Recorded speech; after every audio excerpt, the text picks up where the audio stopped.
How's it going, folks? Welcome to Idiots versus Idiots. And Danny, my wonderful, amazing co-host, I'm speaking there facetiously, of course, that always wants me to say that this is a business and marketing news podcast. Did I get it right that time, Danny? Did I? I don't care anymore, man. I'm so sick and tired of your garbage. It was marketplace, but I guess we're marketing news now. I guess. So business and marketplace news, Whatever. Who cares? I Can we don't. just talk about these stories and get it over with? Apparently so. I will tell you that we're only like, what, 11, 12 episodes in now, and you're already tired of my crap? Can we, like, No, that's not... I was tired of your crap before we started. Okay? Oh, okay. So Yeah. I'm still on that even... I'm riding that high mark. Let me just put it this way. There's no way I could respect you any less than I already do. You and everybody else on the planet, brother. You know what I Right. mean? Like, yeah, uh-huh. Dude, I'm really excited to talk about this first story. The CEO of Jet.com, and if you don't know who this guy is, his name is Marc Lore. Marc Lore, yeah. I don't know if it's Lore or Loree, but whatever. Lore is how you spell it. I think it's Marc Lore is the... Right, is his name. like folklore. What's really interesting about this guy is he was the CEO of Diapers.com. Amazon acqui-hired them, which is a fancy way of saying they acquired the company, the holdings company that owned Diapers.com, and he became a part of Amazon. He was at Amazon for a while. He left Amazon to start Jet.com. Fun story about Jet when it started. I want to say it was 2015, 2016. I was a customer, like when they first started. They were literally taking orders for household goods, and they had runners at their office who were running down to Target and Walmart to make purchases to fulfill these orders. They had no agreements, and on some level, like I can't recall off the top of my head if they had funding to start with or not. I love that we're just going to send it baby mentality. Like we started an e-commerce company and we advertise all the stuff we sell and that you can get at Target. And what we're going to do is go down to Target and buy it and ship it to you. And so what you're saying is he was ahead of the curve of the send it to your house, the send it. And look, and a guy like this, entrepreneurial spirit, as they say, right? Yeah, a serial entrepreneur, right, or whatever. And yes, and I think that's where you got. Look, this is, and you said acqui-hire. I think is a great term that they should put in the book somewhere, because you're right. Amazon bought his company, Diaper.com, to hire him and a lot of the people that he worked with, and then he turns around and he starts Jet.com. Now, whether he starts it specifically to turn around and sell it again, which ultimately that's what we're talking about this, right? Jet.com, 18 months later, gets picked up by Walmart, right? Because Walmart was getting their butts kicked by Amazon.com. Now, we're talking 2016 here, right? So we're talking that ballpark 5 years ago. Walmart.com but it's still crazy.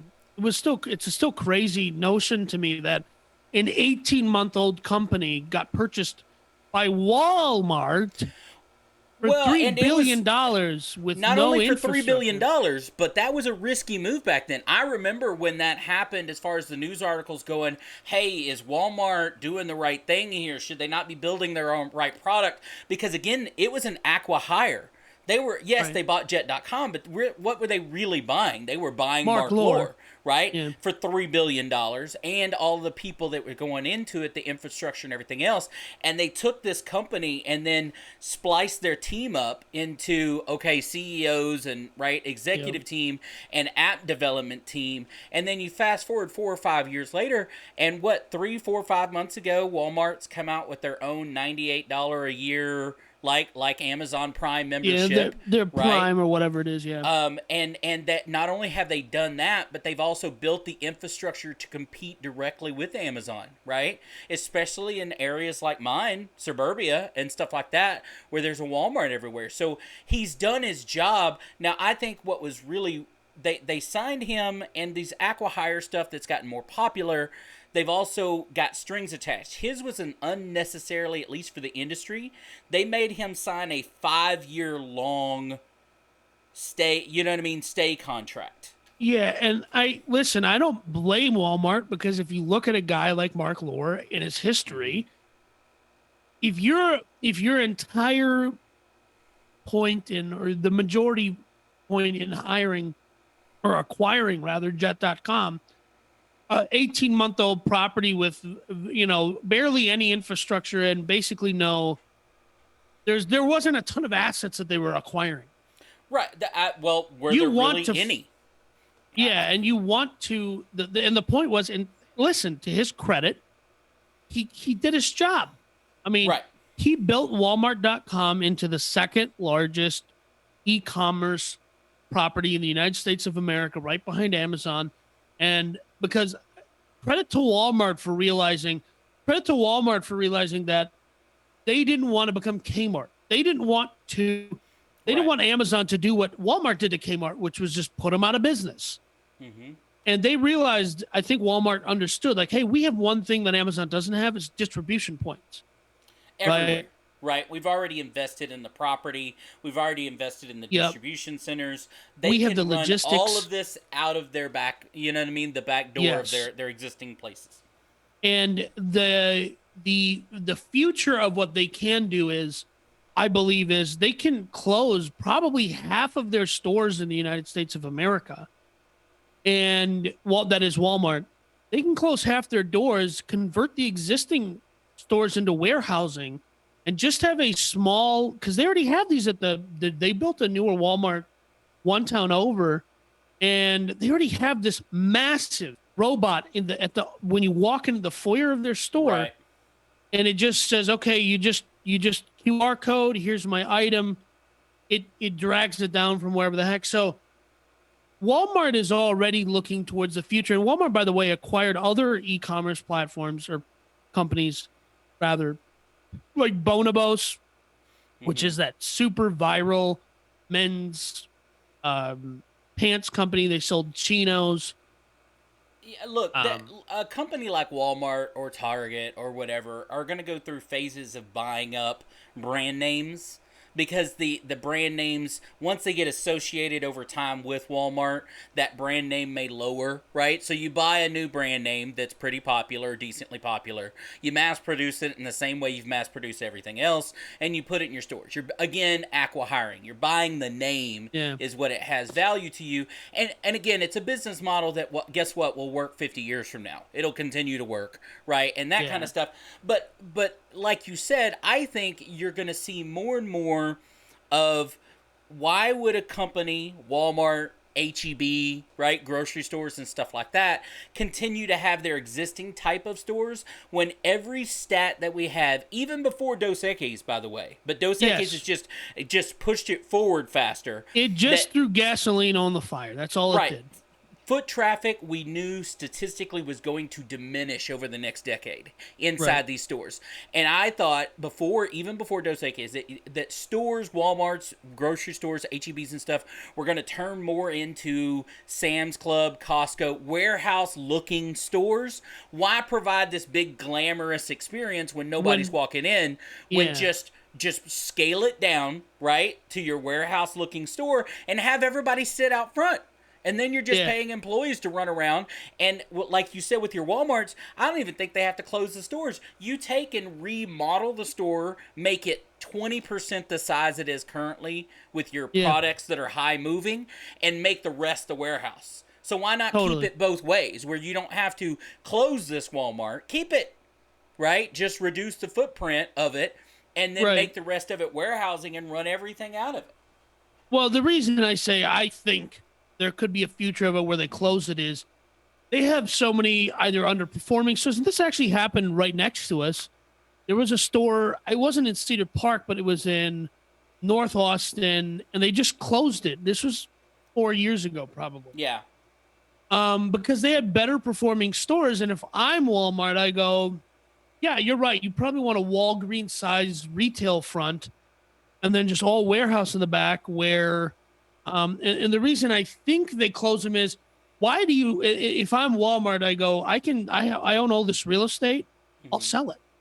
Well, right? and I'll sometimes they sell it. don't own it, right? Like in North Austin, they That may could be not have true. owned that location. They rented it, and we're That's like, you know true. what? I'm going to close this one because we rented it, and I'm going to, leave the one that I own down the street as Yeah. well, right? So there's a bunch of different factors that obviously can go into closing a store, and that kind of stuff. But I think the future is this. I think what he did to Walmart everyone else should .com. do, right? Walmart.com. Yeah. Everyone else should move toward this model. Grocery stores, any kind of retailer.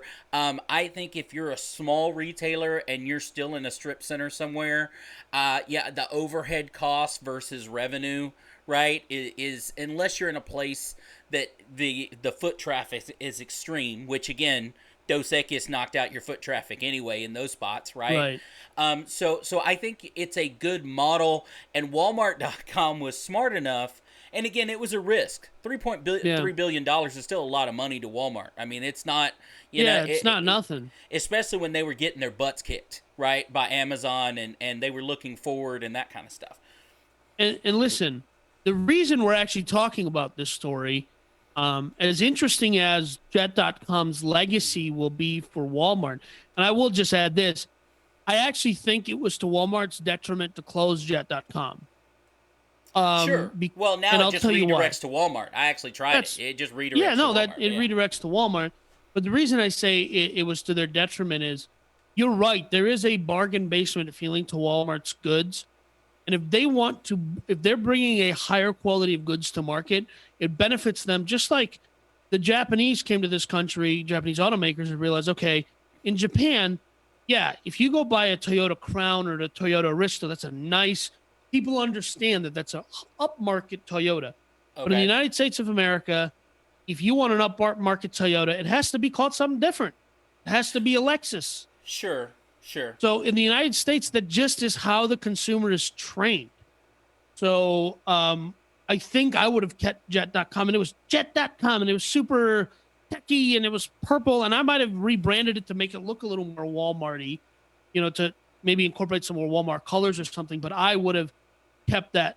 And I bought a pair of extremely hard to find Adidas Stan Smith Velcros off of Jet.com, and I couldn't find them anywhere else, and they were $40, and I was ecstatic. But we're talking about this because Marc Lort's contract with Walmart has come up. Well, hold on. So before you get to that, I agree with you, and I think if we would have moved, if it was 2021, they wouldn't have closed it. Because what you've seen is places like Amazon in the last couple of years since then have bought certain websites like Woot, WOOT.com, used to be a discount version of everything. Amazon acquired them about 18 months ago, and now it's Woot brought to you by Amazon. So they integrated it, but they kept it its own thing. Right? They utilize it as a discount version. So I think if they would have acquired Jet.com in the last couple of years versus 4, 5, 6 years ago, it would have been different. I think they would have kept that product. And I think that's what you're going to see more of going down the road is when they acqui-hire these places, they're going to keep that brand and just integrate it just a little bit, brought to you by, powered by, whatever. And so you keep those customers for that niche market. Well, like Bonobos, which is owned by Walmart, is just Bonobos. It's not, right? But what Walmart offers is a logistics powerhouse. Right. And they are similar to Amazon, but before Amazon ever did it, Sam Walton was like, we own all the stores, we own the trucks, we own everything. We call fixtures and furniture, right? Sure. In the commercial real estate, we call that fixtures, everything, nut and bolt. They own it, right? It's they have they're entirely vertically integrated. They own the supply chain. So as Dos Equis accelerates the country's move towards e-commerce and delivery retail, I think it makes sense to integrate the entire business's back end, but leaving that front end and saying, hey, you want to return your Bonobos pants because their idea of a big and tall is not the reality of your big and tall. You can just go return it at Walmart because that is a huge, benefit because Amazon did this with Kohl's. They partnered with Kohl's, Right. and you can just drop your stuff off at Kohl's. And for Kohl's, which they were suffering from people wanting to buy anything from Kohl's, I don't understand why anyone goes to Kohl's. I don't know why this store exists. Okay. But my wife does, and see that's why you don't Okay. get heavily Yeah. demographic female, right? Yes. Walk through. It got people in their stores, right? So it was Yes. It's a zero is sum for them. They're shipping stuff every day anyway, right? And the products to ship are next to nothing, which Amazon probably got them to carry the dime on that. You know what I mean? Of that, because it increases the foot traffic into their store. More likely people are going to buy stuff. And I'll also tell you, I'll make a prediction now for your we're talking about warehousing, Walmart, Amazon, or whatever. Don't be surprised that sometimes in the next 5 years, you see Walmart, Amazon, and other distribution type places like that bundled together like Pepsi and Coke did with bottling plants and stuff like that. Why wouldn't Walmart lease out 20% of its space to Amazon in the same area, right? Where Amazon didn't have to go have their own thing. Now, Amazon might want to do that in certain places, but there's going to be other places where a partnership makes way more sense than taking on the risk of its own space when it's trying to expand in that marketplace, right? So don't be surprised if you see Walmart, grocery stores, other things like that start leasing space, just like Coca-Cola does for Pepsi, Pepsi does from Coca-Cola in different places, where they finally come to an agreement where, like, look, we're all going to save money coming from the same spot. And listen, there's a Kevin O'Leary, Mr. Wonderful from Shark Tank. He has this saying that I remember all the time. He said it one time. He says, "Why would we compete when we can collude?" Absolutely. And why be enemies when we can be friends and all make money? So, and I think you're right, but I don't think it's going to be Amazon and Walmart doing it. I think it's going to be smaller retailers going, "Hey, we can together, we can be like Voltron here, put our parts together, and we can compete with, and we can just set up some sort of affiliate agreement, whatever." But Amazon already does this with the United States Postal Service, because in rural parts of this country, which is a lot of our country is rural. Absolutely. In order to facilitate 2-day delivery, they have warehouses where they set up a pallet and USPS just rips the pallet and they start delivery from, we call that last mile. And for people in the kind of, hey, we got to privatize everything so Americans can have a future, USPS does have one meaningful thing, and that's last mile. And you should rip USPS into shreds and sell last mile delivery to Amazon. They have the money and they want the service. But Mark Lohr is leaving, to go start a smart city, which he says it's a 10-year project, and it's going to have a version of a fixed version of, they're going to repair capitalism. And let me just say this bothers me. Okay, for so many reasons. He said at least 10 years, and then later in the article he said it's a lifelong journey is what it's going to be. And he's not the first one to attempt this. No. They have talked about this since the mid-'80s. There was a book that came out that was something about... The Woodlands out in Houston, aren't they kind of they're a completely planned community? Yeah, they're completely planned, but the idea that there was some famous book that came out in the 70s, 80s that came out about this perfect neighborhood, right? The utopian neighborhood of we're going to build enough retail to sustain enough of the residents. It's also going to have enough businesses to hire everybody that lives there, and you know what I mean? And it's just this whole, it's this, what do they call those boxes where everything in it's able to live without any outside interaction? It's called an terrarium or... A terrarium. A terrarium. And essentially create a livable life, right, with living people, terrarium, where they can work in the same place that they play, the same place that they live, and all that stuff. And they even here in Leander talked about this when my wife and I first moved here in the early 2000s, mid-2000s. Leander was talking about building one of these types of communities and trying to get it off the ground. I have yet to see one actually get out of the development stage and actually be built.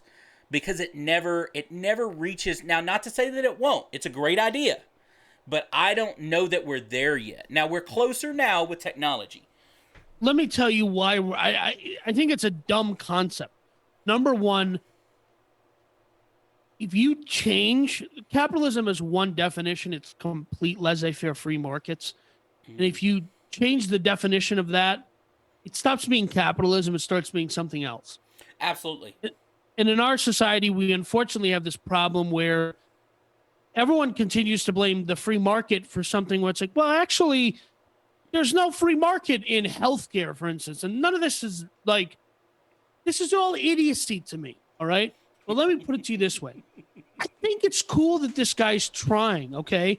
I am a member of the Seasteading. I would like to become a member, rather, of the Seasteading Institute, which is trying to buy up used oil platforms in international waters and set up free libertarian societies. I'm game for it. Okay. I'm about it, dog. Okay, those places were not to set up life. So it would take a whole hell of a lot of redoing an oil rig. Yeah, I don't know if you've ever actually seen or been on an oil rig. I have. It's not a place that you want to be. But I get what you're saying. Okay, but so I'm saying I appreciate that inclination, but you're stupid, and you're like, well, it's going to have a reformed version of capitalism. Yeah, I know, like Stalin and the other guy with the H, and I won't even say his name because we already are afraid of getting tagged here. Like, I think this is the definition of a pipe dream, right? Like it is. Listen, because here's the problem. Here's the number one problem, and then we'll move on to the next story because I don't want to beat this dead horse. Yeah. The kinds of people that want to live like this don't have the money it takes to live like this. You have to give them the money. Okay? Right. And at some point you go, oh, wait, you people are never going to produce anything that will result in value that can justify the way you're going to have to. It won't. You just have to. It's a black hole, and those people, you just have to. It's a black hole. It's a bonfire you're going to have to keep burning your money at. And they don't. Mark Lore, unfortunately, a lot of entrepreneurs don't have a better grasp on human nature. Right. Economics is something, and I'm an economics nerd from I just sat and listened to lectures from Robert Higgs, and there's a couple other economists that I like, but I just sat there and learned. And the problem is they have a better handle on human nature than business people do. Well, because what we, especially in a environment that we live in, being 80% of our economy is ran by a consumer driven, right? Yeah. Analyzing what that 80% does will tell you everything about human nature you want. That's why economists can tell you about human nature and about trends and stuff like that, whether you like it or not, because that's how our economy pushes forward. And what people choose to do with their hard-earned money tells you a lot about what's coming and going and what works and doesn't work. The only kind of that fairy tale only happens in a rich person environment where the second class doesn't live there, meaning the working class that makes that works in the restaurants that feed those rich people that live there don't live there. They all come in, right? And then it's not really a terrarium or whatever you call it, right? Then it's not really a utopia. It's a utopia for the people that live there. But if, again, and this sounds like this is why sci-fi exists, this is always the sci-fi future of things, when they have this world where everybody's happy and everybody lives down the street where they grocery shop and does whatever. There's always a second-class citizen that is getting trampled on to provide that for everybody else. Well, trample is an unfortunate turn of phrase. But speaking of getting trampled on, Spotify made a massive, huge, humongous bet on podcasts. And we all know the number that they throw around with Joe Rogan. It's 100 million. Who knows how that's broken up or how that's divvied up or how that contract works and what kind of performance numbers he has to hit in order to make the 100. Citibank and analysts from Citi, I guess they're just Citi, not Citibank, sorry. But it is same. It's the conglomerate. Yeah, it's the same thing. Says that this bet is not panning out for them whatsoever. It's still two things. It's still early, right?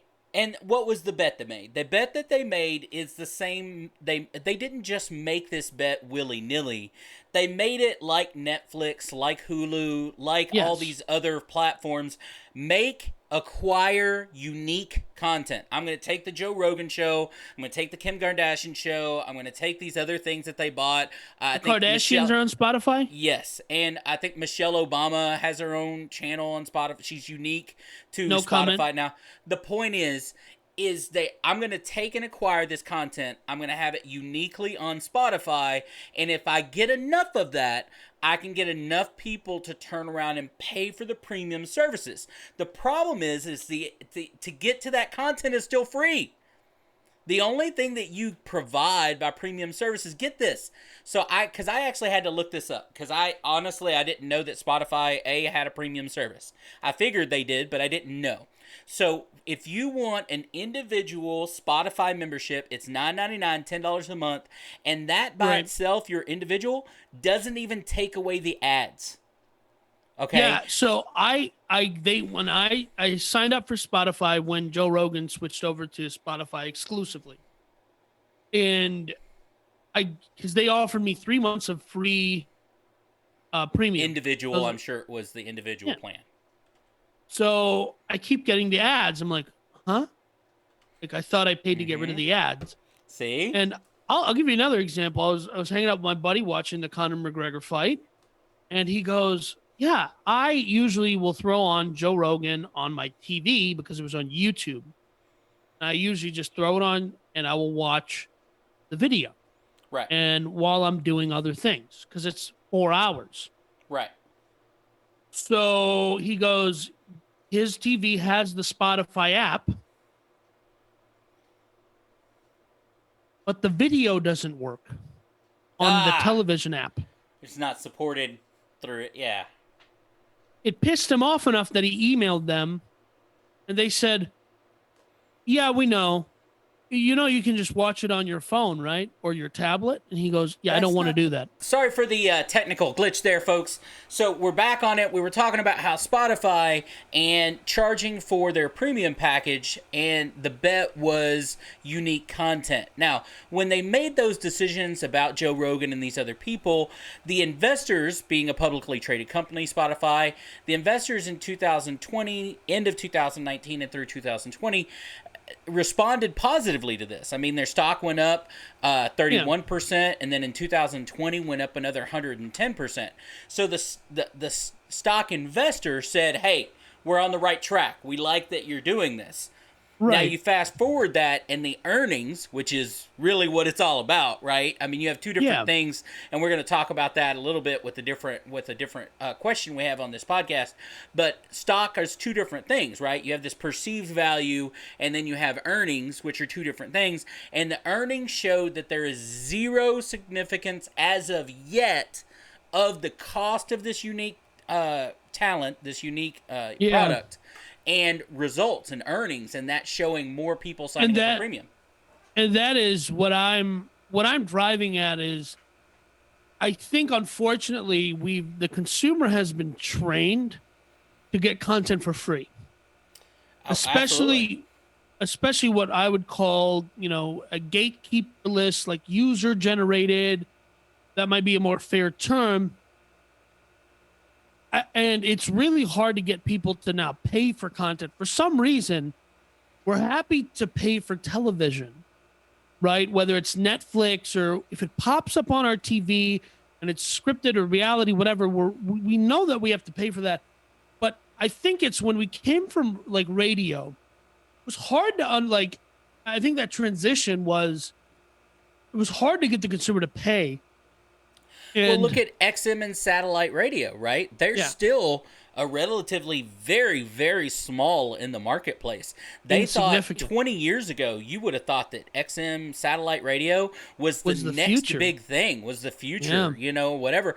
But they still have not figured out how to get people. I think it's all about the beginning, right? If you start out paying for something, you expect to pay for it forever. You're fine with paying for it forever. If you don't, if it starts out free, radio, like you said, and then satellite radio comes out, even though it's a better, more straightforward, niche product, easier to manipulate, right? Most people that I know that ever get on that satellite bandwagon, and I'm one of them, you never get off, man. You never want to go back to regular radio ever. But with Spotify, I think the same problem. They started out as a free service.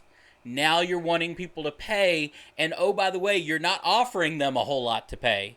Where versus something like Netflix or cable has always been a paid service, Yeah, and right? so I would say that enterprise software, when that business was getting disrupted, um, the freemium model, the Slack, like, hey, you can use that works in enterprise because there's a growth there that the end user, not the end user, but the guy who's paying the bills, the business owner, the guy who you have to get to pay. At some point, he's going to be like, okay, yeah, we like this system. We're integrated with it. We need more features because we need a whatever. Right. That freemium model has uh, in the enterprise space works. Freemium to consumer, the problem is you train them not to pay. And then, for instance, it was so hard to get me to use YouTube Premium. But at some point, they had offered a 90-day free subscription. I can't go back now. Well, and Okay. that's what they hope. That's what, look, anybody that gives you a 7-day, 90-day, 30-day, right? They all want you, all these apps that are coming out, that the actual premium apps, CBS All Access, right? Yeah. And stuff like, they all want to give you that 30 days, especially with the unique content, because they want you to, here's the difference though. Again, like CBS All Access, for example, and we talked Which is about called it before. Paramount Plus now, by the way. Well, no, CBS, that's a completely different product. So No. Paramount Plus, it's gonna they're combining it. rebrand it. It doesn't matter. The point is something like that creates truly unique content. I cannot access the new Picard series, for example, unless I pay for their service. Spotify, I know as much as you don't like sci-fi. It doesn't matter. The point is, No, I like Spotify, sci-fi. I just think Star Trek is dumb because Gene Roddenberry was a communist. Stop it. No, he wasn't. Yeah, And totally. you disgust me for saying something like that. Don't I know. you ever, Facts, ever, though. ever go after. Now, he was a horrible father, all right? Yep. Not a great businessman, but damn it, And a communist. don't you ever go after the Star Trek universe and what he hoped for our future, all right? Don't. Anyway, I digress. The point is I can't access that information at all unless I subscribe, versus a Spotify model where I can still get Joe Rogan. I can still get the Kardashians. I can still get any of their products, not paying a dime. I just don't get ads if I pay $13 a month. So what I think is perhaps they continue, and I think maybe Joe Rogan could be one of those where it's like, hey, you can always get Joe Rogan for free, but you're going to have to start paying for all this other exclusive Spotify content. And that the reason that makes sense to me is I think they're going to continue to lower the paywall, not lower the price of the paywall, but they're going to start putting more stuff behind the paywall. And you saw written content such as the New York Times and all these other, newspaper websites lower into that where they said, okay, now you can get it, with paid. And eventually they start going to the point where you get 3 free articles or you got to start paying. Right. And I don't care to read the New York Times. If it was free, I wouldn't use it to start a forest fire. I think they're useless. But but how many people actually have turned around and pay? That hasn't made a lot of money that way. Yes. When you have places out there that can aggregate it. Like, they made enough to keep alive, but it's not in comparison to what their sales were at one point with print media, right? Yeah. So the last 4 years was a good boost for New York Times, their online subscription. That's a completely different issue, right? Yeah, but so I'm saying that one particular outlet had one particular outcome for one particular reason. But that was story driven, not consumer driven, right? Yes. That kind of thing. But Spotify is going to have, and I agree, they're going to try different things. But if they don't get it under control quickly, we all know earnings and how that works with stock price and stuff like that. Netflix has only been able to continue to grow because they've been able to just shove money into product, right? Shove money at actors, shove money into shows and movies and everything else. And because they've had that money, that growth, right? And Spotify's on that edge. I don't know that they had the income coming in from these premium services to be able to just shove money in there if they've even paid Joe Rogan yet. Like, I think they bet on Joe Rogan, and I don't know that Joe Rogan's delivered.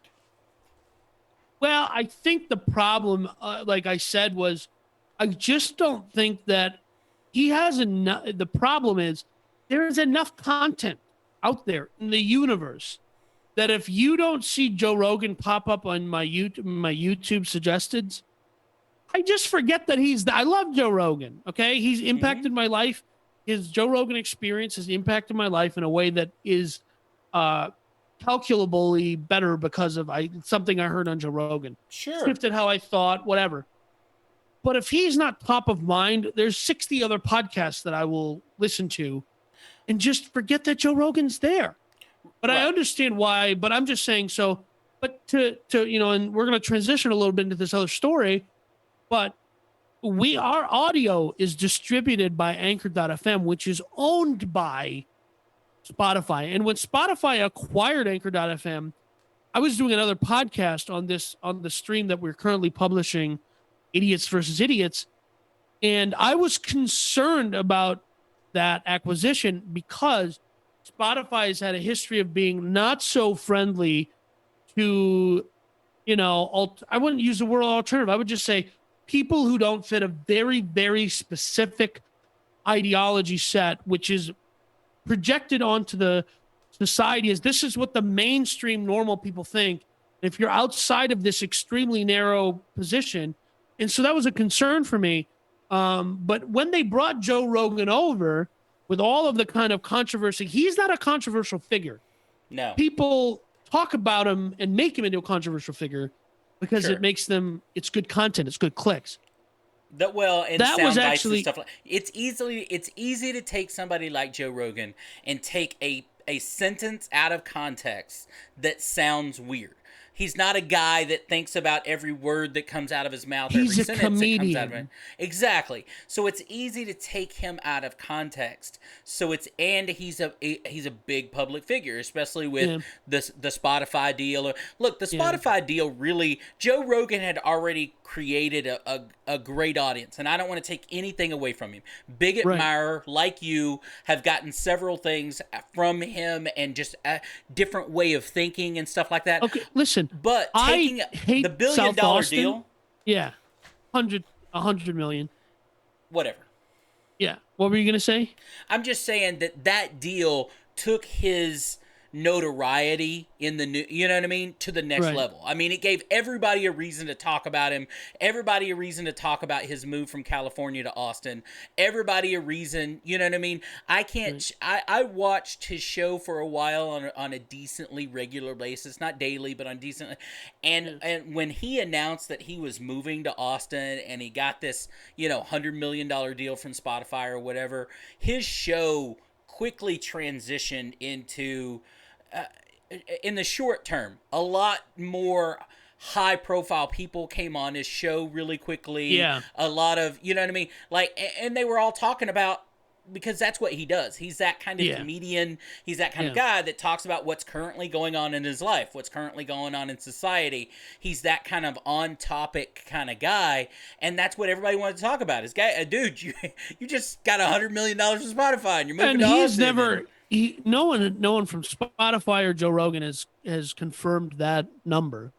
But I will say this much: I think Joe Rogan, as a comedian, just wants to do what he wants to do, and I think from Joe Rogan's perspective, going exclusively to Spotify, I think, actually takes him out of mainstream news because it takes him out of people's YouTube feed, which is this ubiquitous app that everyone uses, and we're doom scrolling, and we're like, "Can you believe he said whatever?"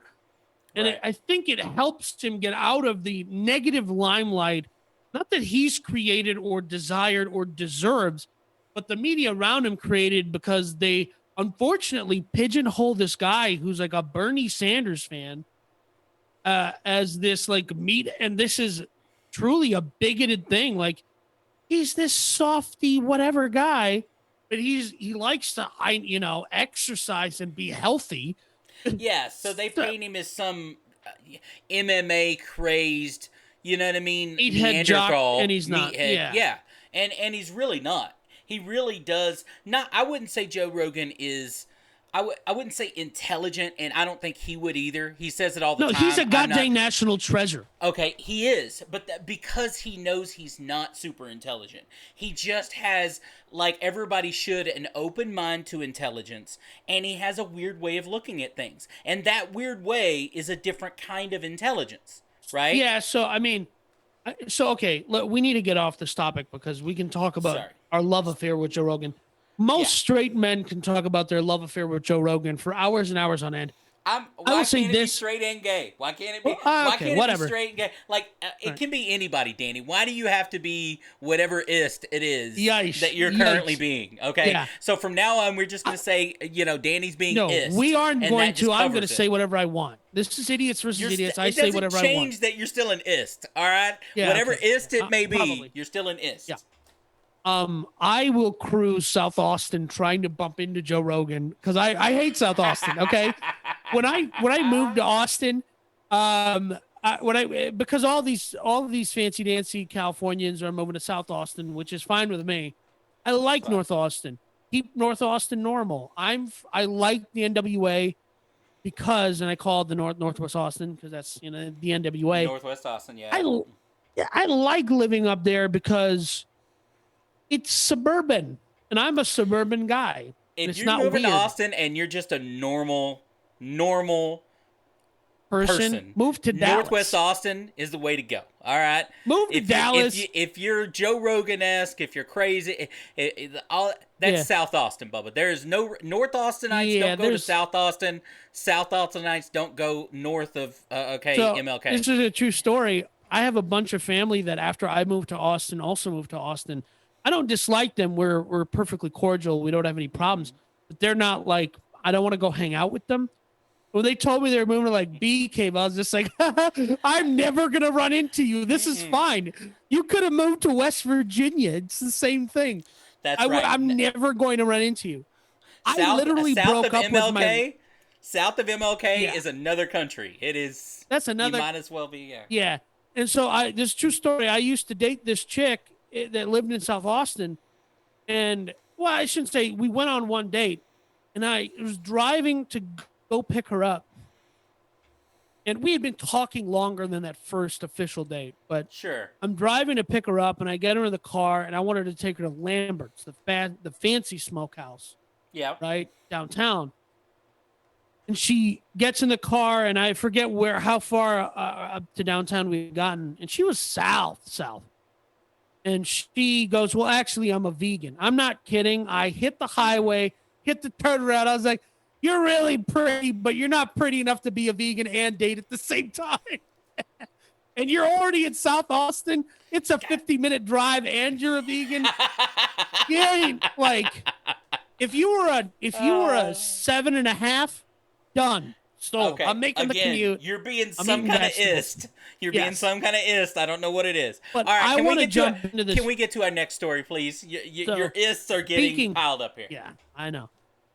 Speaking of Anchor, the company, like that was my transition point, and we lost it completely. There you go. The company that we use to distribute our podcast, by the way, they're a sponsor of ours now. If you listen to the audio, you'll hear the sponsorship there. It's not on the video side. They started out as this very innovative audio first app, which was this kind of, you could distribute short form audio content. Think about it as the Vine of audio before Vine went out of business, right? Okay. It didn't disappear or anything, and it had a very unique proposition. It didn't work out. It pivoted into distributing podcasts. We love Anchor. I love, because I handle the audio side. Love Big Anchor. Man does nothing. I do not. There is an app, which you're probably too old to have heard of because you're 1,000 years old, called Clubhouse. What do you know about Clubhouse? Okay, I'll tell you what. I actually had to learn about Clubhouse when you sent me this story, and in my old man way, I'll tell you this. And by the way, Clubhouse has discriminated against us, and I'll get to that. You can start, but yes, they have. But what I got, my first impression of reading about this, and this is actually going to show part of my, I guess, app app age, is I thought of it. My first impression was an audio Quora. Do you remember the app Quora?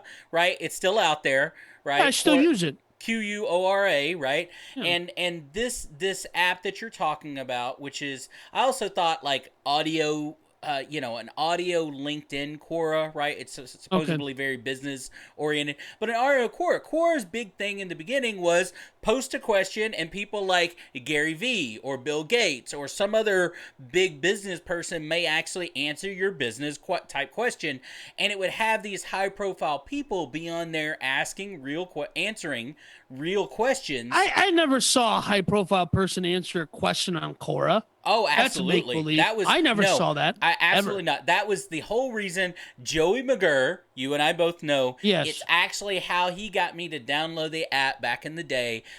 That was his exact to me, and then he showed it to me. He's like, look, he showed me his phone. He's like, look, here's some of the questions I've asked this, and here's who answered it, and blah blah blah blah blah.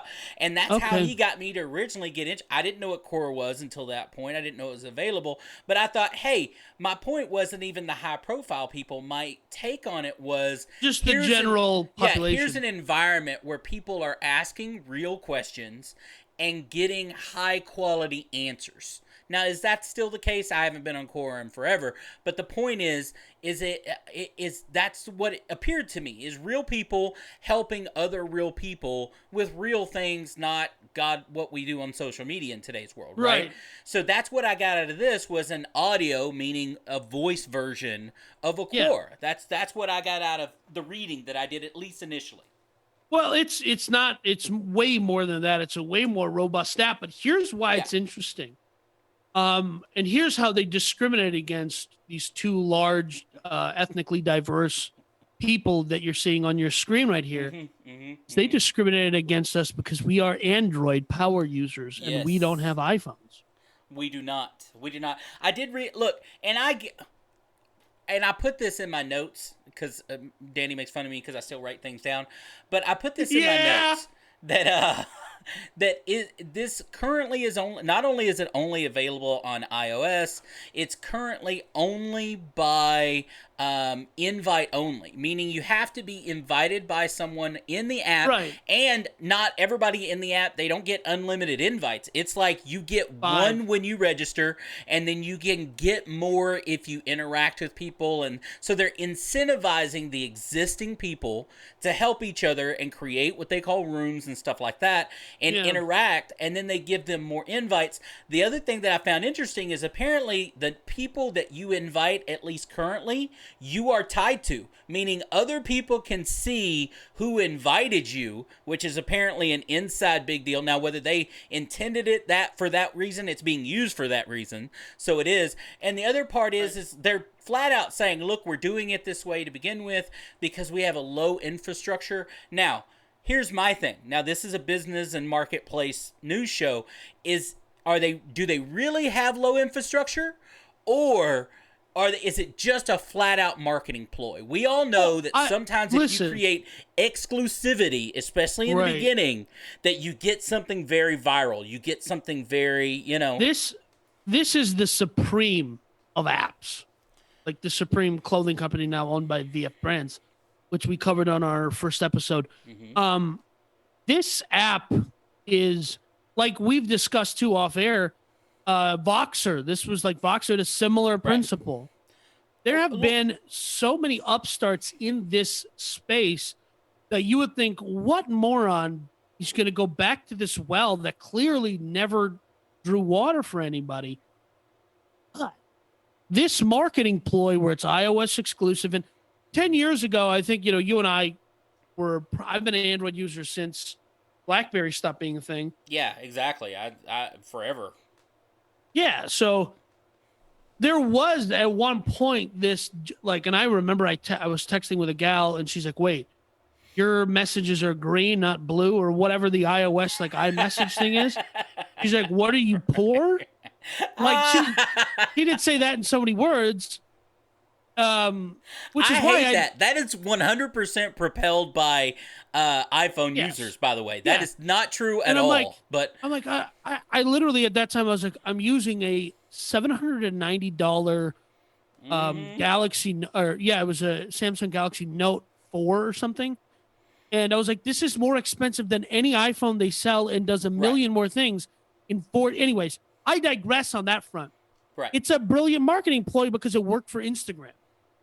So Instagram was not the first app to be like, hey, take a picture, put it on the internet, right? There was right. 1,000 of those apps. There's plenty of people going to that well, but I think what Clubhouse is doing is they are strategically rolling this thing out, and it's building this. The fact that you and I cannot access this app, Well, look, so both as that's Android users and because we don't have invitations, why right? I lean toward it being a marketing ploy, because look, this technology, as you mentioned, It's Voxer 100% a marketing. has been, this technology that they're using has, it's essentially recording, right? It's, look, this app, there's no pictures exchanging, there's no texting. It is 100%, you hit record on your phone, you record your audio, right? And you send it to somebody else for them to listen to it. Now, does it answer a question? Like we've all heard the statistics on, you read emails and the attitude that you're in, that there's no inflection and blah, blah, blah, blah, blah. But you mentioned Voxer earlier. When I first created the first company, the first big real estate company I was part of, in the very beginning, it was me and, the other board of directors and that kind of stuff. And they all convinced me to download this app called Voxer. And I was like, what the hell is this thing? And then it was essentially, you hit record, you talk, and then it sends it to whoever. Now, I used it for them. I never understood it when I could just simply text you there's already an existing text app. Why did I need another app to just record my voice to send it to you? They claimed that it was faster, so much so that some of them used it so often that they would literally, if you're not on Voxer, you don't exist to me. Like, Yeah. reading a text message was too much for them. Listen, dealing with you, and I know that you're not as old as your attitude, right? And some people talk about, yeah, soul. Like everyone's heard the phrase "old soul." He's not an old soul. He's just a curmudgeon. Like it's not as much as he's positioned himself as the cheery, happy person in this relationship. Big man, I swear, is always like, I don't want to download another app. I am. Why would I do that? Yes, I am. Yeah. So, but I will say this much: like that is to their credit, they watched Voxer and all of these, and Anchor pivoted into Ring Central was another one that did this. So the technology exists. It was called Ring Central, very similar in the way that it worked. The point, though, is this technology exists. It exists already. And so listen, the fact when they that say we can't handle the bandwidth of having more. And let me tell you, the audio bandwidth is not huge. No. It's not. It is not hard to manage audio bandwidth at all. No. Video bandwidth is homicidal. Yes. Okay. If you're a video website and you try to go use AWS, good luck. Right. Right. So this app is pared down enough that I think it's going to have a small enough footprint.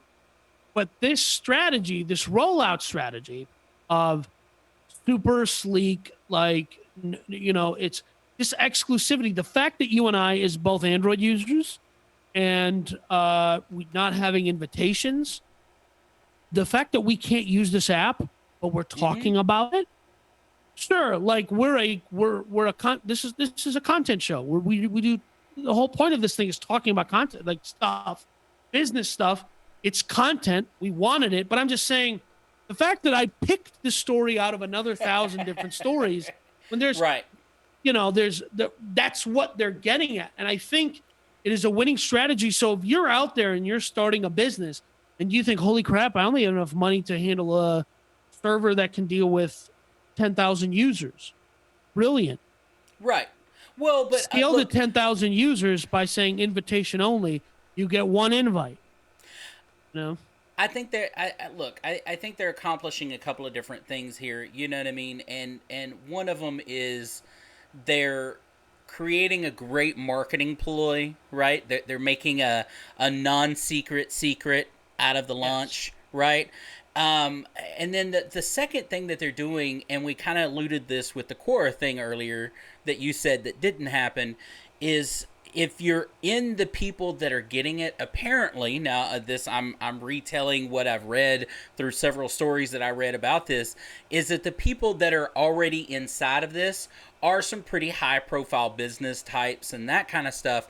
So you're currently, if you're on the beginning part of this, if you're in this or in this in the next month or so, or you're early in this, you may get a lot more out of it than people that ultimately get in it because of a small environment, right? I mean, we talk about this with companies all the time.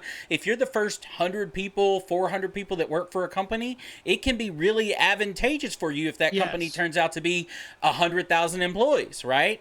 So this in very much the same way, I think there are probably people in there right now that actually are building real good, beneficial business relationships because it's a small pool, right? And if you've got some high quality people, and maybe that's another thing they're trying to do is control the quality of person that they have in there currently. Yeah, but there's some, and the problem with the, corporate press is it's hard to believe anything these people say about literally anything. But there's been like a few articles I've read, which is like, there were some controversial rooms on Clubhouse. And, the guy who's currently starring in, Undercover Billionaire season 2, Grant Cardone, who is like an internet, his rise to consciousness was because of the internet and his 10X conference and stuff like that. And he's a commercial real estate guy. He hopped on there to talk about when he was doing to promote the show, and it worked out for both Clubhouse and the show. And it's interesting because people can have a dialogue about it. And if you are watching us and you're going, these guys aren't really explaining what this thing is that well, we can't try. We don't can't. No, because we don't. I can only watch a video about a guy telling you how it works. And oh, by the way, if you're one of the people that have access to it and you have an invitation, you need to send it to one of us. I'll go. I hate iPhones, but I'll go. I'll get access to one specifically for us to. You know what I mean? Do this app. You know what I mean? Specifically for it. I have access to an iPhone, and I have access to an iPad. One of my children has an iPad, so I'll be able to access it through there. So I could do that. Hey, he won it. I didn't buy it. No joke. Okay, he won it. That's fine. So I did not give iPhone my money. You know what I mean? Anyway, point is, I think it's really just a good strategic marketing ploy. I don't believe one bit in this. We're trying to slowly grow crapola. Right. I don't. I think it's just good old fashioned and good for them. If they can take a product, brush it off, put a new lacquer or paint on it, and get it back out there and have people, you know what I mean, have access to it. Good for them. And listen, this is a tip for anyone who's out there. There are so many businesses that have tried to start and they sucked. Yeah. Right? Their execution sucked. Their marketing sucked. Their rollout sucked. Their whatever. Whatever it was. There was a company that existed before Uber. Yep. And Gary Vee talks about how they sucked at executing. Right? Mm-hmm. So that first to market advantage isn't always an advantage. You need to have an execution advantage as well. And sometimes it's just where the market is. We're just early, too late, something about your branding, Voxer, the 2 X's, it sounds a little porny. Well, but you don't think Dos Equis actually benefited this company too, rolling out in 2020? I mean, come on, timing as well. I mean, some things about growing a business, especially a startup, like you just said, it's not only about your plan or your execution or your first to market. Sometimes it's things that are out of your control. The timing of it all when it rolls out, what's going on in the world when it rolls out, something happens. I mean, look, 2 weeks ago there was an app that was available. Again, we're not going to talk about why, but it is no longer available in the marketplace. If you said 2 weeks before then that app wasn't going to be $1 billion app and everybody tied to it wasn't going to be rich, they would have told you were crazy. and then all of a sudden it goes out of an existence because of a mistake. Right. The point though is that is an example of an uncontrollable factor, right? Yeah. That was outside of the company. The company didn't do that. No. It had to suffer because of other people's mistakes. Sometimes that happens, but so there's a whole lot that goes into this rigmarole. But like what you're saying, you can't stop it from you being. Again, we say it on this podcast all the time. Listen to your audience. Be nimble. Be willing to change. Be willing to go that plan along with them when you get feedback from your audience, and move along with them. And Anchor, who I think, kind of to the best of my recollection, using the language that I use when I'm being deposed, to the best of my recollection, it was Anchor, and there was guys like Gary Vee using Anchor, and they were using it with a similar intent, but Anchor just couldn't find the audience. It was too early. It was too late. It was executed poorly, branded wrong, whatever it is. But they still pivoted, and they became a huge acquisition for Spotify. And I just think that the reason I wanted to talk about this was the buzz around this. And something that I did recently was, as our podcast is growing and more of my focus is here, I got rid of one of my Twitter accounts off of my phone because it's the one where I post extremely toxic content. Okay, I'm going to say this right now because we always forget this. Because this is look, for all of you that subscribe so far, we appreciate you so much. For all of you that are listening so far, we appreciate you so much. Please, everyone, if you're new to the show, we always forget during the show to say, please click the button down below to subscribe. Yeah. Please click the bell down below to get notified if you're enjoying this thing, us ranting at each other, that kind of stuff. So I digress. Go ahead. We are not ranting at each other. This isn't chaos. This isn't insanity. We're having an educated dialogue about business and marketplace news. Educated is loosely, brother. Educated, that word is loose. It's relative, okay? We are idiots versus idiots, all right? Yeah. But anyways, I just thought it was interesting play here. And I want to jump into this last story. This, again, is one of those rare times where the big man, my co-host... Oh, gets it right? No, he doesn't get it right. He got to pick a topic. And then I had to go do a bunch of work to figure out how to make the topic actually work. Because he sent me over to the Reddit thread. What is it? Something traders? I forget what it's called now that off the top of my head. Wall Street Bets. Wall Street Bets. Big man wants to do a bunch of Reddit content. And my feeling about doing Reddit content is lassoing one of my feet and attaching the other end to a dually truck and going down a road full of broken glass. Okay, all right, let's backtrack a little bit. It's not necessarily that I want to do a lot of Reddit content. It's just the fact that there are a lot of You said, relevant can we pivot Reddit... our entire show? I can we did pivot not. The entire show he to is Reddit such a content? liar. Do not take anything Danny says as 100% truth. It's always partially truth, but you never know which part it is. The point is... I am like the corporate press. I am truthful. I mean, factual, but not truthful. Okay, whatever that means. All right, it's alternate truths. That's what Danny... No. The point is, yes, Wall Street Bets, and the story that Danny wants to get to, and look, I love this because I've been keeping track of this for a while.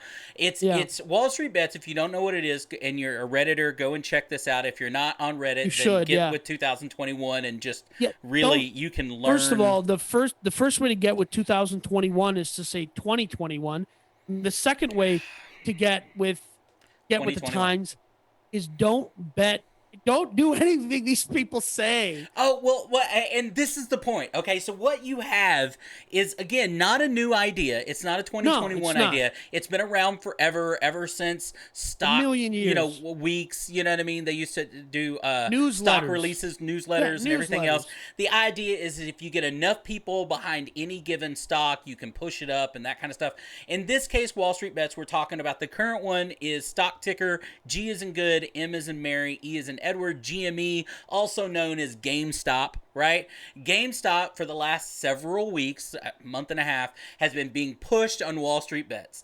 And they're getting everybody, it really reminds me, this GME play has really reminded me of the Bitcoin play back in the 2010, 11, 12, the first time it got to 18, 19,000, per Bitcoin, and everybody and their dog was, well, I'm mortgaging my house and putting it in Bitcoin, or, Idiot.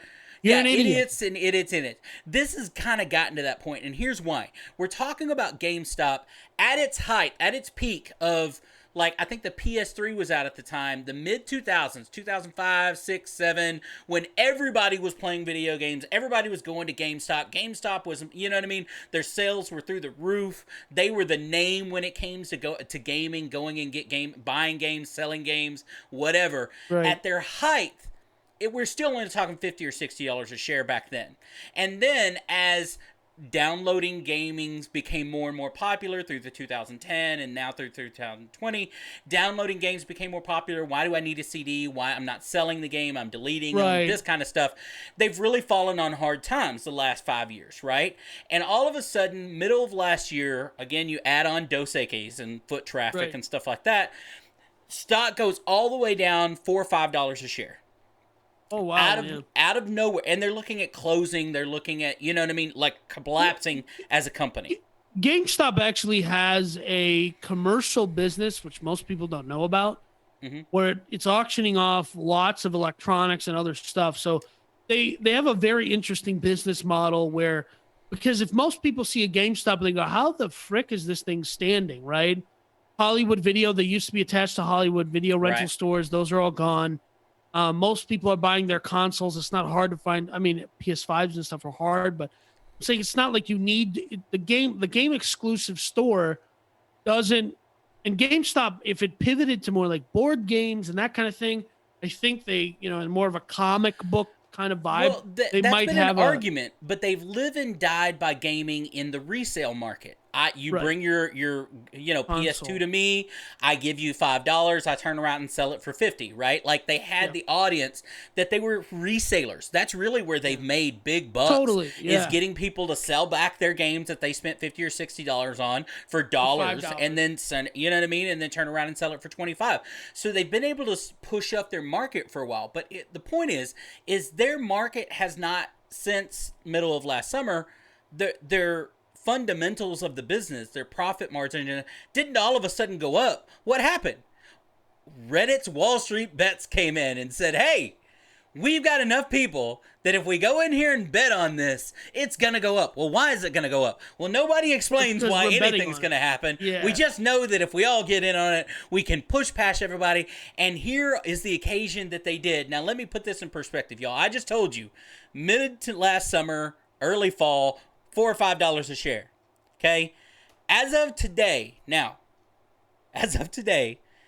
we've gone from $4 or $5 a share to the high today, folks, was $159.18.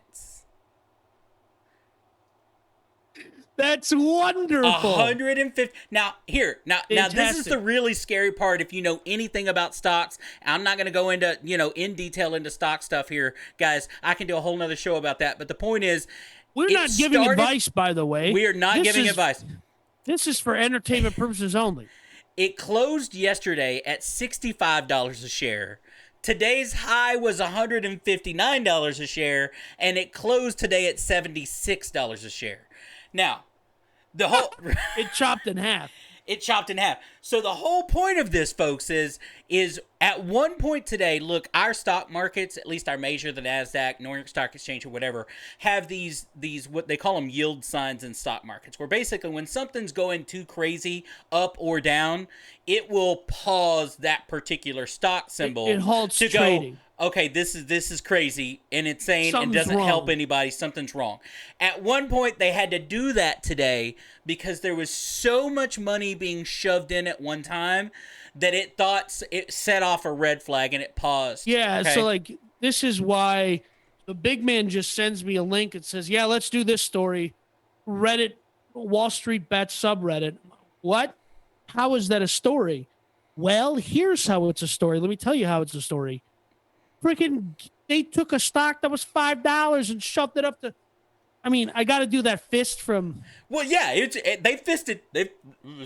No, I'm saying I'm doing the Leonardo DiCaprio fist from Wall Street, Wolf of Wall Street.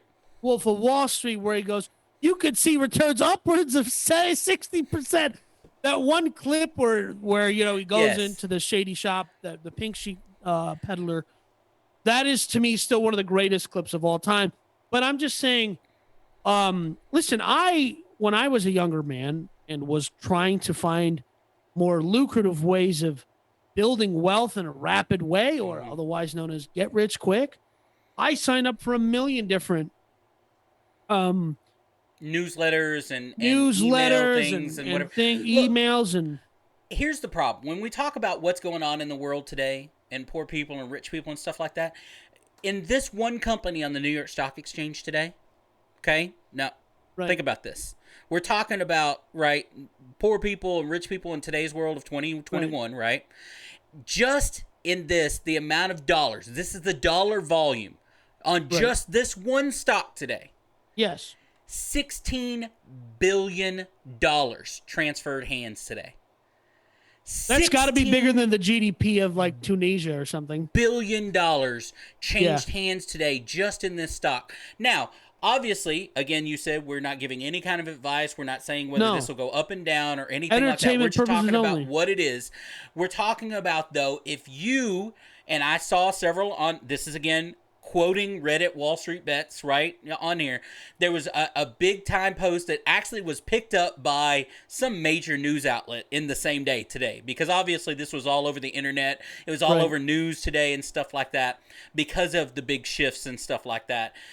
One particular Redditor was quoted to say, "I'm not selling this until it's $1,000 plus per share." Now, that person's claiming a pretty big claim, right? But when you look at it as a novice investor that may be a normal Redditor, right? Right. And they go, well, it's $150 a share today, right? $149. This random guy over here says it's going to be $1,000 plus. Who ends up buying at $100 because somebody had to buy it at $149 a share for it to get there today. Right. And now it's worth $75. Your average everyday investor doesn't have the savvy to understand how things move, and they become what they call bag holders. Yeah. They're owning stock that they're just not worth anything. So the Dos Equis, there's so many. There's a whole meme world back here of the TikTok Robinhood traders making. Same thing. Listen, some of the most Warren Buffett and others will say, the minute your UPS guy or postal service guy is giving you stock tips, liquidate everything you got in the market. Okay. Right. And I have a friend who was just like, yeah, my 21-year-old son just texted me to buy a certain stock on Robinhood. He's like, but listen, there are people who will take advantage of this. And, listen, part of it has to, there's a part of it that is the simplicity of trading stock today with apps like Robinhood and so on. Have created an environment. Vegas. It's like Las Vegas for poor people. Yes. It really is. It's like Las Vegas. Well, Las Vegas is already for poor people. If you bought it for, but if you bought it for $75 and today and you sold it for $150, you doubled whatever money you put in it. That's if you did those things. And like you said, God bless you. The people that I worry about, just like Vegas, are the people that don't have the indisposable income, that are betting money that they don't have, that you mean bought disposable income that bought today at $150 and now they're looking at $75 a share. And God forbid, based on the actual fundamentals of this company, it should still be at $5, $6, $7 a share. And I hear what you're saying, right? And I was one of those people, and I subscribed to all the newsletters, and I took my hard-earned $500 from my job at Walmart, which I hated and worked at like 3 months or something. And I proceeded to lose my $500, and I learned, okay, I don't understand what this is. It's a powerful tool. You can make money, but if I don't understand what it is, not going to do it, right? So it's fine. And I hear, like, you're one of these not broken, but bleeding heart, like, people, I am. we need to protect the interest of the downtrodden. No, the downtrodden need to take it kick to the teeth from some steel-toed boots to learn what it's like, so they stop behaving like morons. Okay, I'm a little in the middle there. I'm more of a let's educate people on how to do it properly, and then they won't. There's only one way to educate people, and that's a kick to the teeth. the That's only not way. true. That is not The the only way truth. people Coming learn. from a man that his parents have never laid a hand on him in his life, so That he is not wouldn't know. true. He That wouldn't is a know. All right, lie. his parents would My parents are never laid a Indian. hand That's on all him. they. Never laid That a is hand the. on him. He Indian and he's a son. So no, they never laid a Yeah. hand on him. He's been treated like a prince his entire life. He doesn't know anything. Here's the point though. Is That's closer to accurate than inaccurate. I do have a problem with people getting taken advantage of. Now, and here's the other part of that. Stock market is the way to get. Hey, investing is the way to go. If you have not Yeah. seen the stats from 2020, if you were invested in companies, the right companies in 2020, you got richer while everybody else didn't. Right. Okay? So I am all about it. I'm an advocate, right, of investing. Yeah, But at the same time, you've got to do it intelligently, and following a anonymous board on Reddit can make you money in the subreddit. short term if you know what you're doing, No, and I can still leave you don't think it owing will. everything.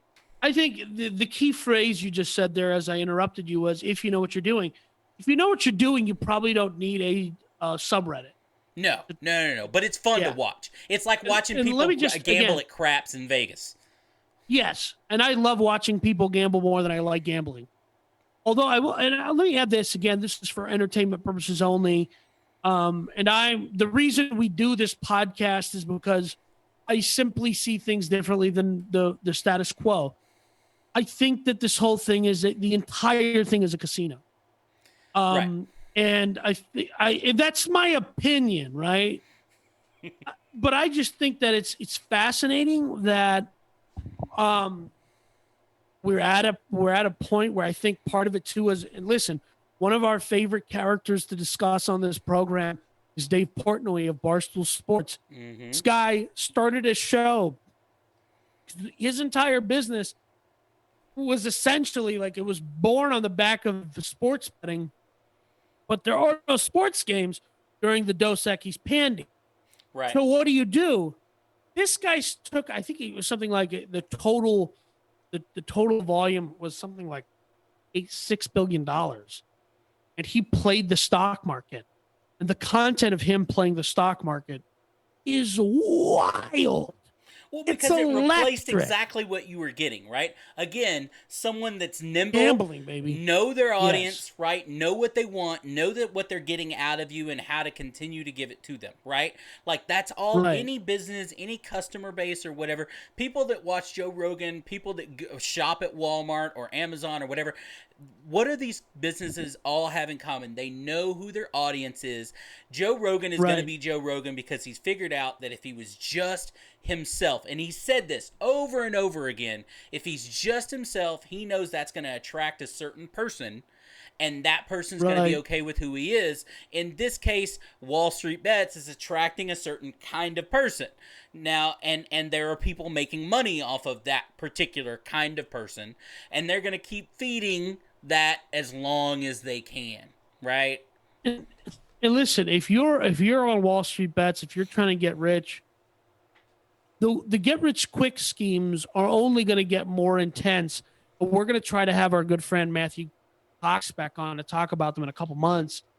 But because of, and listen, you saw the height of these in 2007, 2008. Mm-hmm. Get rich and a bajillion different things right before the market took a correction. And that, to me, is always a signal of correction is coming. Same thing in the mid 90s. You were just too young to remember. Yes. It happened again in the mid 90s with the tech bubble. Same thing. Everybody get rich. All you got to do is invest. All you got buy tech again, stocks. Correction, right? And that kind of, so you have to educate yourself, but you don't have to. The fact is look, the worst thing that can happen to a gambler is to win big the first time. Right? The worst thing that happens to somebody that goes on today to Reddit and gets into Wall Street Bets and then bets their $500 that they've worked on their job for forever, and then that $500 becomes $5,000, and them not knowing why it just did. That's the worst thing that could ever happen to them because they think it's going to happen every time now. That 5,000 is going to become 50. Exactly, and Davey Day Trader Global, which is Dave Portnoy, quoted as saying, "Stocks only go up, baby," which no, they don't. And let me add this too. Like there is the FOMO, right? The fear of missing out. I was watching some content from David Dobrik, and he's like, in a couple years ago, he invested $1 million into Tesla stock. And a week or two later, 3 weeks later, he got scared. $1 million for David Dobrik. He's like, this was a lot of money for him, but he really believed in Tesla, and I think he had just bought one. And he sold and he made $7,000, and he was sweating it, right? Right. So that's another thing. If you're an investor out there, this is for entertainment purposes only. We are not offering any advice. If you're sweating it that much, it's not for you, bro. This ain't for you. No, well, I'm invested, and you haven't educated yourself enough, right? You haven't educated yourself enough to be on the investment comfortable. Right, exactly. So, Big Man and I have a disagreement about a particular sector. We're not going to talk about it here, but a particular sector where I've made for me, what is a significant bet. He thinks it's a sham. I don't care, because I am a well-educated on my position, and I know why I made the bet. And you've invested a certain amount that you are comfortable with. I can lose it. That if you lose it, you're comfortable with that loss. Yep. That's the difference, right? You and I can disagree because you've invested that you're not willing to lose. I took a 30%. I shaved 30% of my portfolio last week. And a friend was asking me how it's doing, and I was just like, yeah, I took a 30% haircut. And he's like, well, you're going to sell? I was like, nope, it's coming back. And guess what happened? Done came back. Okay. Well, but again, you had that comfort because you knew you are in a situation where if you lose it all, you're comfortable with that. Not that that's what you want, but you're comfortable with that, which is why it's easy to ride. Again, that's the gambling thing, right? If you were down 30% and that was your entire life savings and you were betting it all, that 30% really makes you think, oh, holy crap. Right? You ride that emotional roller coaster, as we say in the gambling world, right? If you're riding the emotional roller coaster, you're probably not making great decisions when it comes to finance, right? But getting back to David Dobrik, he said if I had just held on to that stock that he had purchased a couple of years ago, $1 million worth, today it's valued at $13 million. Absolutely. He's kicking himself. He bought a $9 million house. He could have had a free house. Look, I say the same thing. I compare the stock market a lot like you to gambling, and I do it over and over because if you get into the stock market, if you get into investing in general, what stock market, real estate, whatever, you will eventually have a story just like every gambler has a gambling story, where if they would have done this, it would have ended up like that. If they would have bet this, it would have ended up that. Every gambler has a story. I have several of them or whatever. Stocks, investing becomes the very same. If you invest in long enough, you have a story like that, where if I'd have just held on to it through the down period, or if I'd have just not let this scare me or whatever, if I'd have just hung on, or if I would have sold at this instead of waiting, and then I wrote it all the way down. There's just as many of the opposite stories where I held on to it because I thought you know what I mean? I was just going to ride it out, and then it went all the way down to zero or close to it. I have a friend who was at Lehman Brothers when it was crashing, and she said, well, I had these stock options, and my husband was to get out of it, and she's like, well, no, I'm going to double down. Because it's only like the stock just cut in half. Lehman Brothers has been around for 1 million years. Lehman Brothers isn't going anywhere except right into the fire of dumpster, baby. I just, we got to wrap up here, but I really do think it's a sign of the times. Yeah. I think we're headed for and listen, when it comes to a lot of things that I think are dumb, the reason I think they are dumb, whether it's anything in the political realm, voting, whatever, it's not because the thing itself is dumb. It's because the attitude or understanding or belief about that thing that people go into it with, like, you have to go into some of this as like, this is writing a letter to Santa Claus. It's meaningless. Mm-hmm. And if you do it with that attitude of like, this is meaningless behavior, it's fine. You go into stock investing or, crypto or whatever. This is for entertainment only. Any of those sectors, if you get into investing into those sectors, knowing that it's a casino, if you're walking into it the same way, you and your buddies going down the escalator at the hotel in Vegas, and you're like, here's $3,000 that I got on my bonus going down the drain, baby. Right? All on Black 69 right there. Yeah. There you go. 69 is funny because the stock rose 69% on Friday before they halted trading. Lucky number 69. Then it's great. You should do it. That is how, if you approach it like, if you approach it like, I'm investing like it's a 401k, you're stupid. You're an idiot. You're going to lose all your money. And Big Man will have a soothing, warm, it's going to be all right, Bubba. Don't worry about it. It's only money. And I'm going to be like, get on the ground. I'm going to curb stomp your face because you deserve it. Because you deserve it for being it. Okay, you telling people that don't know any better that they deserve to be stomped in the face is exactly where we should end it. Metaphorically. You didn't say that first. I'm just keeping it as it is. I'm saying metaphorically. I'm laying it right out there as the way you said it. Yes. Okay? I meant metaphorically. While you're giving us the Heil Hitler right now. All right. That is not the, don't even say that. All I heard was stomp you in the face and Heil Hitler. That's what I saw. Okay. That's where we should end it today. Again, we started with me calling you some kind of ist. We're leaving on it you as an ist. Right. I think that's where we are, Danny. Yeah. And of course, this is Danny. I'm signing off for Idiots versus Idiots, reminding you it's not a lie if you believe it. God, you're an idiot. I know. So are you. So bad. We'll see you next time, folks.